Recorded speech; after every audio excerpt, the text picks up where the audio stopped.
Sikkim 365 and Baylor Plus have teamed up to bring Baylor fans the ultimate content bundle. You can sign up now for $17.99 a month, a $5 monthly savings, and get instant access to all premium content on both websites. For more information, visit either sikkim365.com or baylorplus.com today.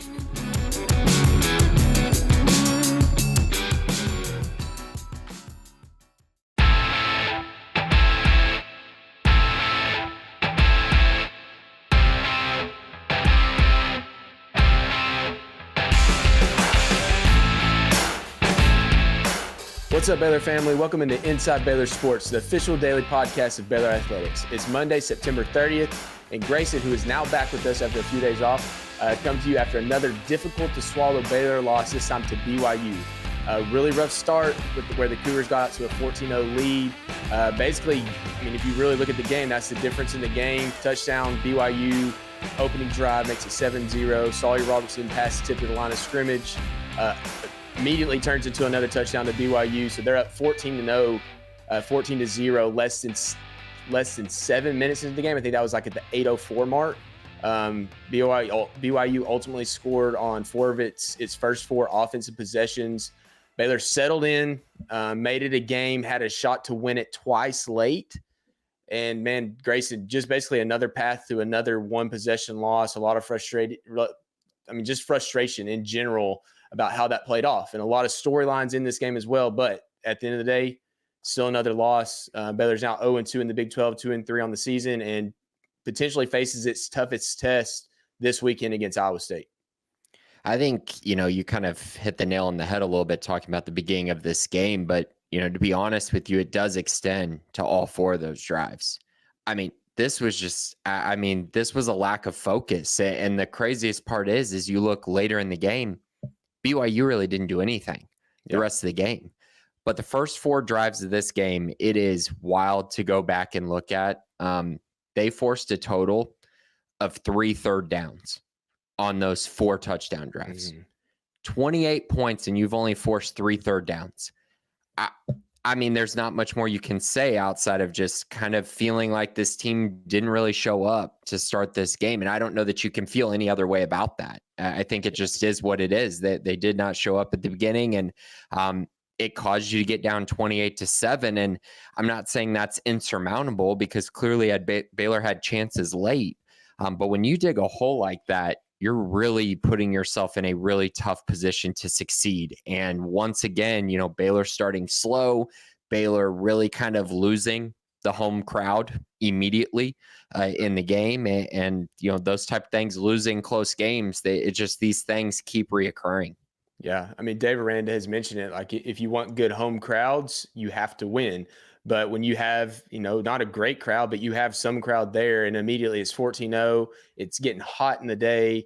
And truthfully, it's probably one of the hotter days that Waco's had in the last couple of weeks, but it's beginning to creep into the 90s.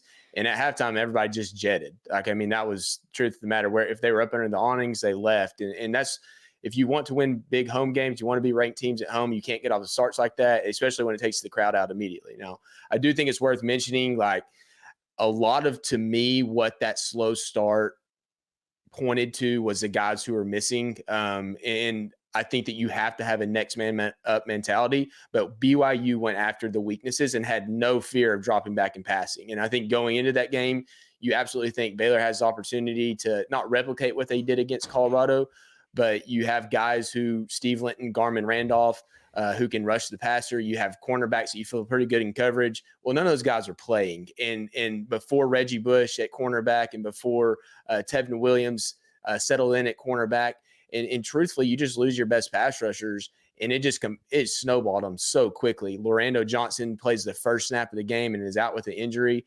And in those moments, as that game began to unfold, it's just like, man, where is everybody? It hasn't been discussed at all. You knew Garmin Randolph was hurt, but then nobody else is on the field. Kendrick Simpkins out at star. He doesn't play the entire game. This is just on the defensive side of the ball.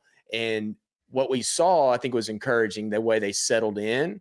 But those guys were almost just shell-shocked at the beginning of the game. And I think the entire crowd was. Everybody was. And, 21-0, Baylor comes back and answers just 21-7.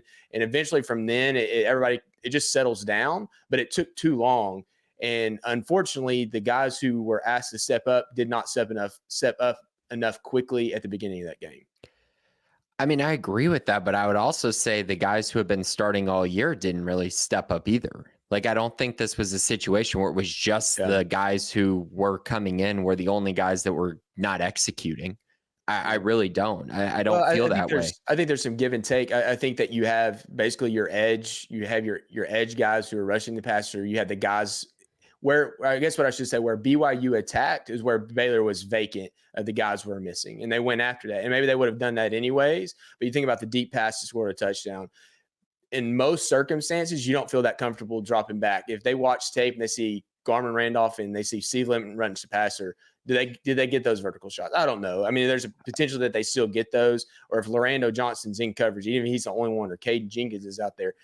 I'm not putting it all on that. I think my ultimate point is that the guys who were out there at the beginning of the game, whoever it was, whatever positions, were not ready to start that game. I would agree with that. I would just also say, I think it's just important to mention, like, Baylor's defensive line and linebackers did not play to the level that they've been playing all year, those first 4 drives. Yeah. Oh, no, absolutely. Sure. And we can point to the edge position. That's fine. But they were also running the football. And I mean, Garmin and Steve are very good players. I wouldn't say that they're elite in the run defense. They're fine. Like, they're good, but they're awesome at pass rushing. So there's some give and take there. I felt like they attacked the slot position, which you have a starter there in Carl Williams, who in my eyes is clearly not 100% back. I don't believe, even though he had moments, but I think that it is an issue when you're missing guys, but I also just don't think that the guys who are, leaders and guys that have played really well all year, I don't feel like they were playing very well to start this game or were ready for this game either. And so I think it was just kind of a mixture of things. Sure, missing guys is tough. But teams deal with injuries, deal with guys missing all year, and you have to find ways to win, especially at home. And, those teams don't go down 28-7 or 21-0 at home all that often. So I just think it's important to mention that yes, you miss guys, but you still have to go out there and you do have to execute, and you still have to play hard and play physically to start a game.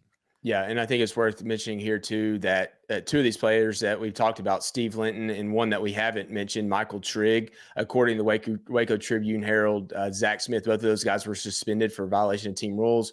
I don't know if that was a distraction in this game. I don't know if the Colorado loss, maybe there's a compilation of both of those factors creating that slow start. Maybe that a distraction at the, whenever that suspension occurred. I don't think that was something we knew about throughout the week. So maybe that just was a distraction.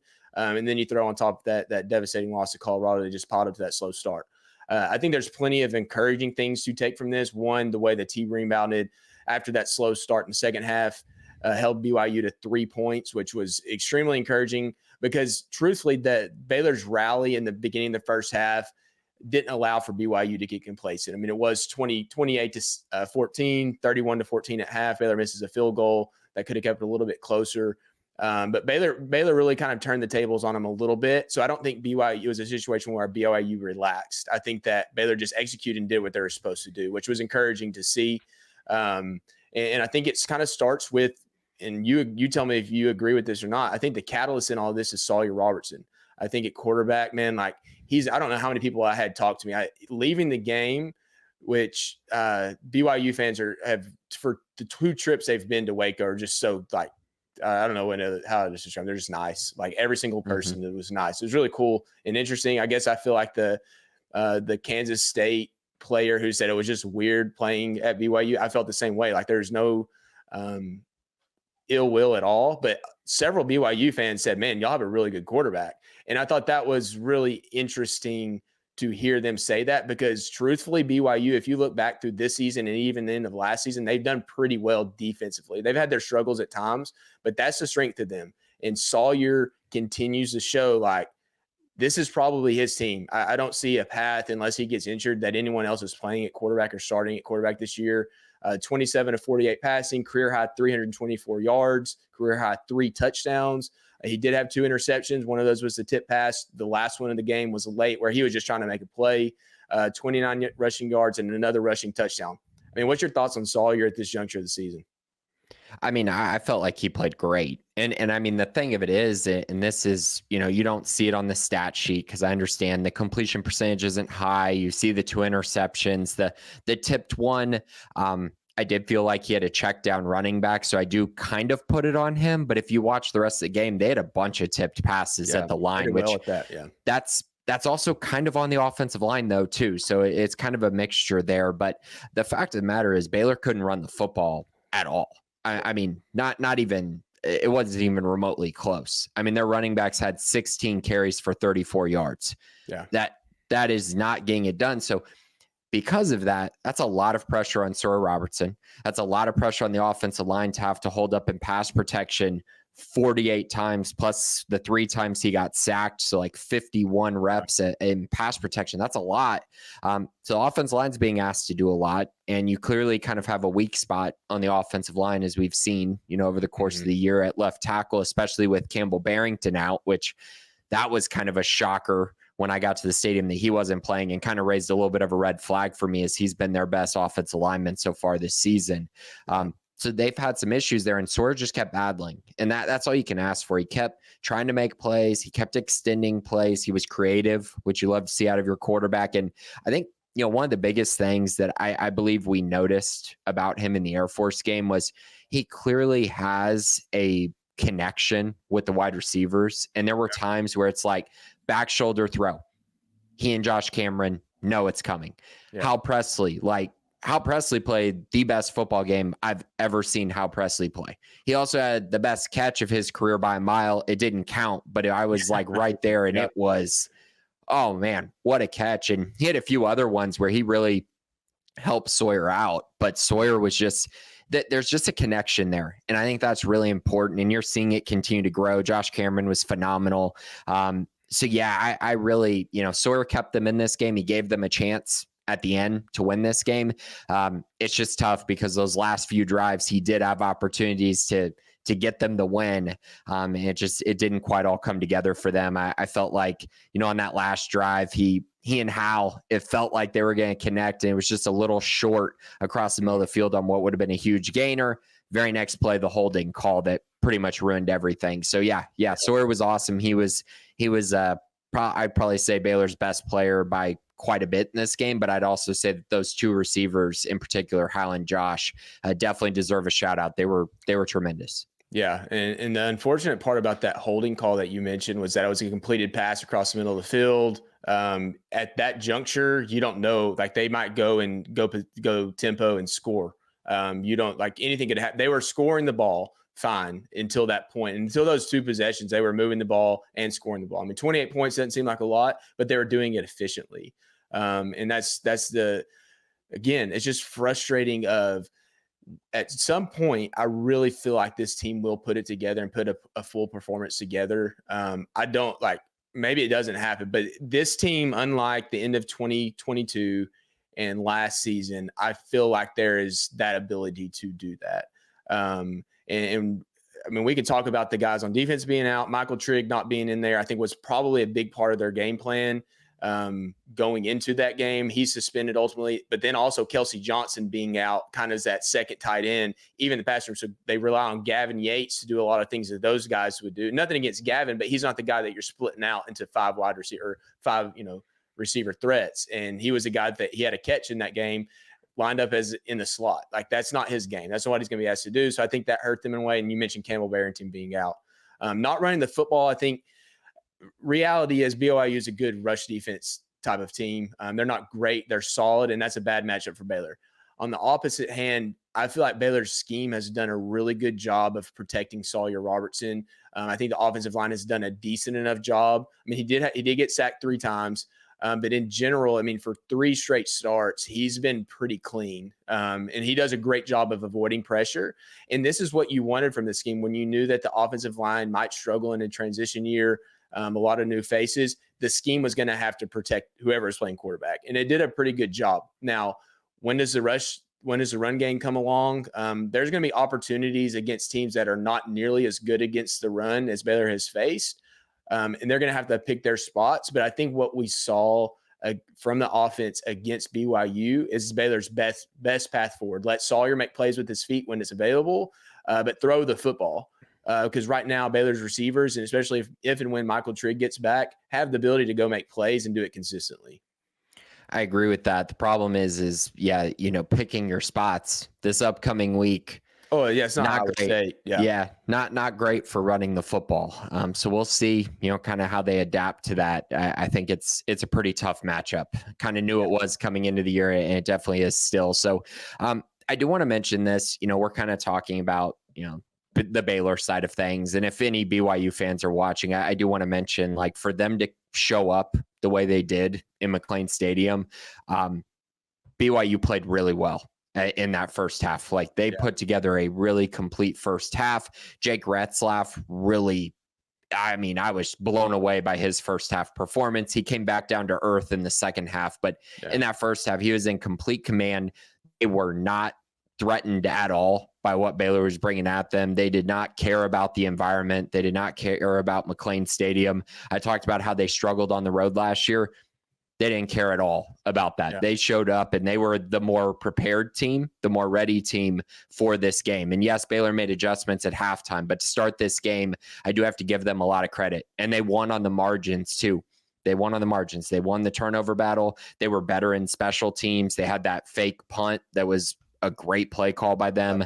And they made some big field goals too. They missed one as well, but they were just, overall, it just felt like they were the more prepared team. And in the margins, they won them again, which BYU's been consistently doing all year, and Baylor hasn't.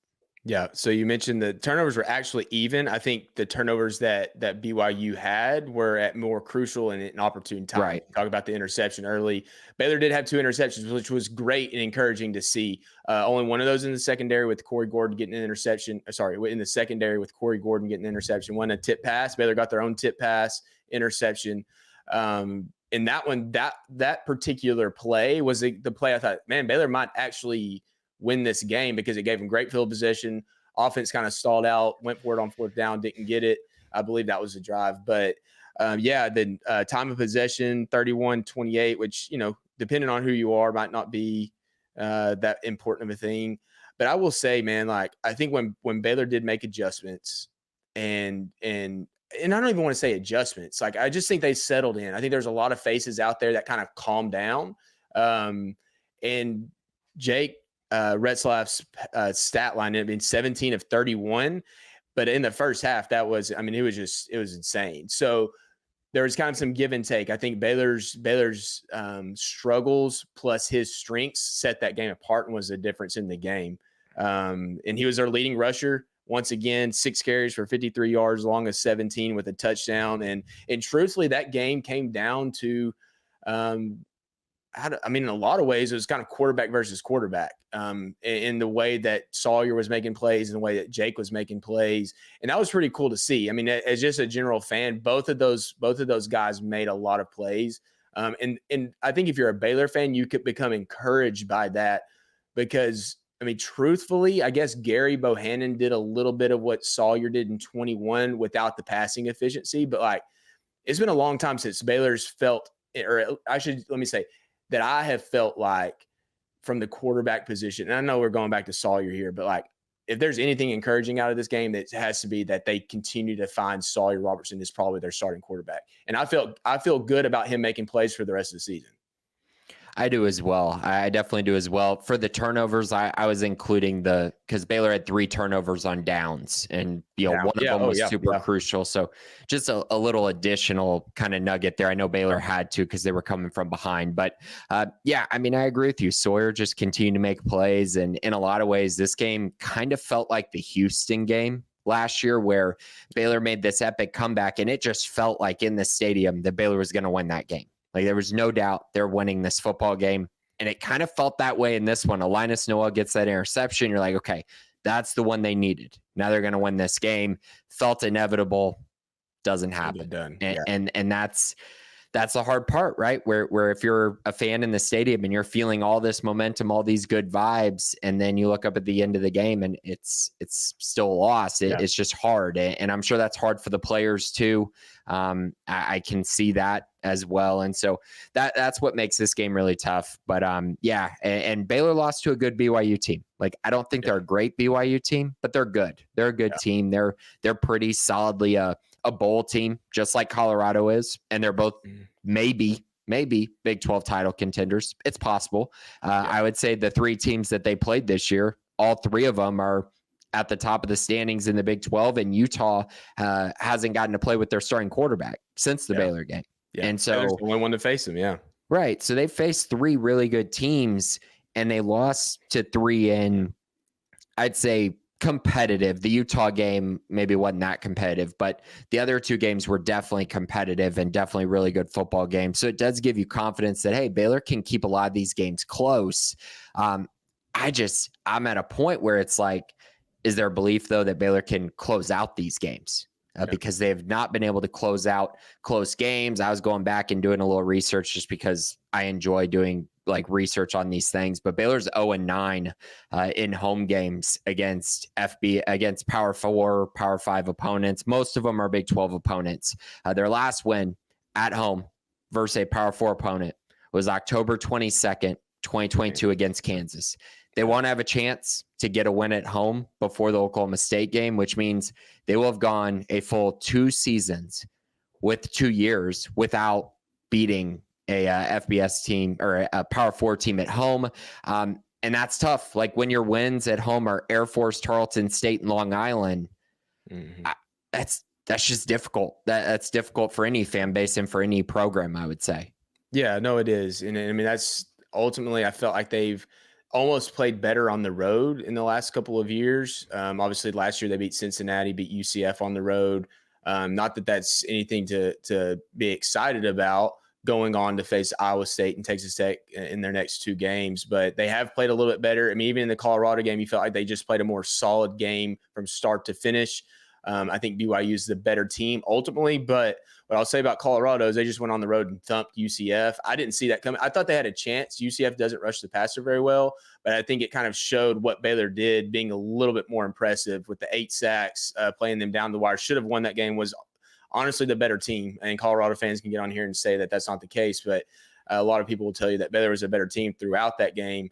I don't know if they can go to Iowa State and win. You want them to be competitive, but it's going to be a challenge. And winning at home is key. You've played 3 at home. You got 3 more left. You have to win your last 3 games at home. I mean, that's the path to a bowl game. It's the path to postseason. And you got Oklahoma State, TCU, and Kansas at home. I would say right now it sets up a little bit differently than we would have anticipated before the beginning of the season. Those teams don't look nearly as good.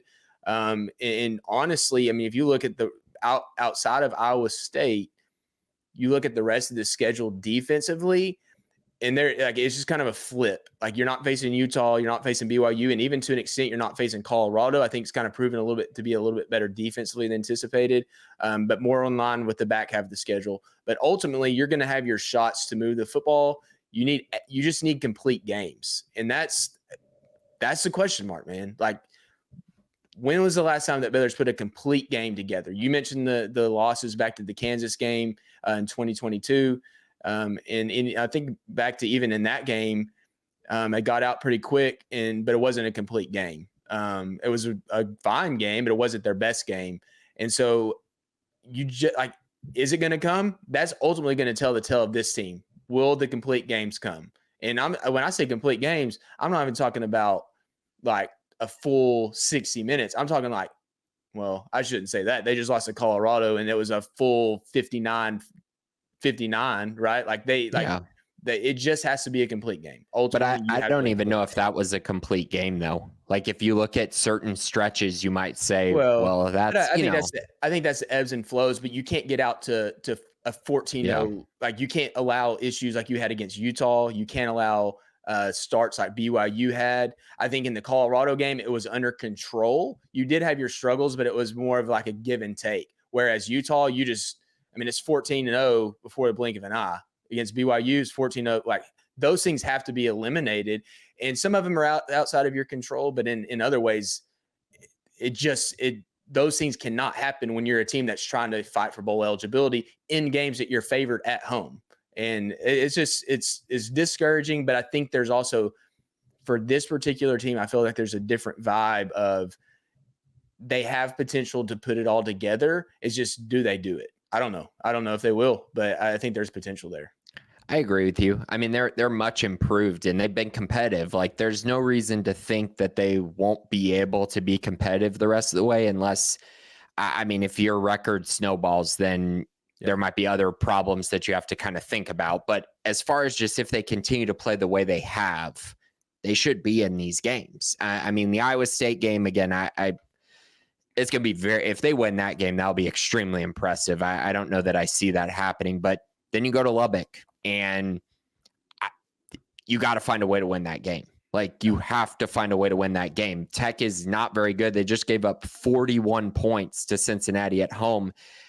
They're not that good. Like, you got to go in there and find a way. Then you get Oklahoma State and TCU at home, and they're not that good. Like, neither one's proven to be that good. Yeah. West Virginia is not very good. Houston looks really bad. And then you look at Kansas at the end of the year, they're not very good. So it just feels like if you can put it all together, if you can just find a way to get through what has been, I mean, honestly, the worst possible result you could have to start the season. Like, 2-3 was kind of the bottom of the barrel as far as what your expectations kind of were and what you were hoping was going to happen. So now, can you turn it around though? Can you get some momentum in the back half of the year? Because I agree with you. The thing that's going to be different is they faced all these really good defensive teams, maybe Colorado as well, but Colorado's the only one that's really good offensively. Really, really good. Like, BYU's good. Utah with Cam Rising is good, but you go to the back half of the year, you're facing a lot of teams that are going to spread you out, and they're going to throw it all over the place, and they're going to try to, put up a lot of points in a different way. So I'm curious kind of how that chess match works and how those adjustments work. But I agree with you as far as, Baylor's offensive line against those teams needs to produce, because they've kind of gotten the opportunity to see some really good defensive fronts to start the season. So I'm really curious if they can turn around, allow them to run the ball some, because we know there's going to be opportunities in the pass game, because we've seen teams put up points on all of these teams. Like, this last stretch, besides Iowa State, we've seen all of these teams get gashed at one point or another. Yeah, and you mentioned that right after the Iowa State game, like that's kind of the last litmus test for Baylor defensively. And not that TCU has the athletes, Texas Tech has the athletes. It's just putting it all together. And we've seen, like, you might have the athletes to do it, but it doesn't mean it always comes together. What they face at BYU and at Utah specifically are cohesive units with a lot of guys returning for their particular units. Iowa State, in the exact same mold. And I don't want to get away from the BYU game too much in general, but I think it's important to talk about this. Like, Colorado specifically, you mentioned spreading out. They beat UCF 48-21. And honestly, like, they ran the ball well. They didn't give up sacks against UCF. And UCF was viewed as a potential team to compete for the Big 12 championship after they beat TCU. And it's kind of been this disgusting. And then maybe they end up doing that. And I'm not saying that Colorado is better than a 6-6, 7-5 type team. I don't know ultimately where they fall, but that's a bowl team that you lost to. But you throw in Utah, and now you throw in a BYU team. Like, I don't know if we really know where does Baylor stack up now, because I think that BYU ultimately, I don't know where they end up either. Maybe they end up with 6 wins. Maybe they end up with 10 wins. I don't know. I still don't even know after the Iowa State game, do we know exactly what Baylor is until they get into the back half of their schedule? If they win and they beat Iowa State, then yes, you have more answers. But until that last stretch, that last 6 games of the season where you're facing some teams that do have deficiencies defensively, I don't know if we know exactly what Baylor is, especially when you're talking about guys not playing at all. You talk about suspensions and injuries. If those guys don't come back, then and I'm kind of rambling here, but like, I don't know if we know exactly what Baylor is until this point. We've seen bits and pieces of it, good and bad, but what do they ultimately prove to be at the end of the season? I just don't know. I still don't know. I think we know more what they're not, which they're not a terrible football team, and they're not a Big 12 title contender, which Yeah. I think we believe that those two things were probably the case coming into the year, but you're getting proof every week of kind of, okay, yeah, they're definitely not winning the Big 12. That's 100% not happening. But then they're also not as bad as they were a year ago. Like they've definitely improved a lot. And so where do you fall in between? And that's the toughest part in the Big 12. It really has been for a long time, is that if you're a middle of the road football team in the Big 12, you could end up at 3-9, or you could end up at 8-4. That's the dilemma. And so, can Baylor fall in between there, and can they win enough games for, the fan base to rally behind them? Can they win the games that, truly mattered to the fan base, like beating Texas Tech, beating TCU for the second time in 10 years, winning games at home, beating Kansas, Oklahoma State? Like, can you win those games that really matter to the fan base? And then, of course, you have one game on the schedule that is perceived as kind of a layup, the Houston game, and there's no reason you should lose that one. So there's a lot, I think, still on the line for Baylor, but I also think it's very important to note, like, you got to go win games. You have to win football games, because at the end of the day, they haven't won enough over the last 3 years. And so got to turn that around, and we'll see if they're able to do it. But I do agree with you. I don't think we know what Baylor is, but I think we know what they're not at this point. No, and yeah, you're exactly right. And I think, like you said, we kind of knew those things at the beginning of the season. So it's an interesting dynamic. And I'll say, like, this schedule for me specifically has flipped a little bit based on results of where was the toughest stretches, where were they not. Like, I had West Virginia winning the Big 12 at the beginning of the year, and they've struggled. And I know some people talked about Iowa State being a dark horse for the league, and they kind of look like that. But Colorado being 4-1, BYU being 5-0, that's not what I anticipated at the beginning of the year.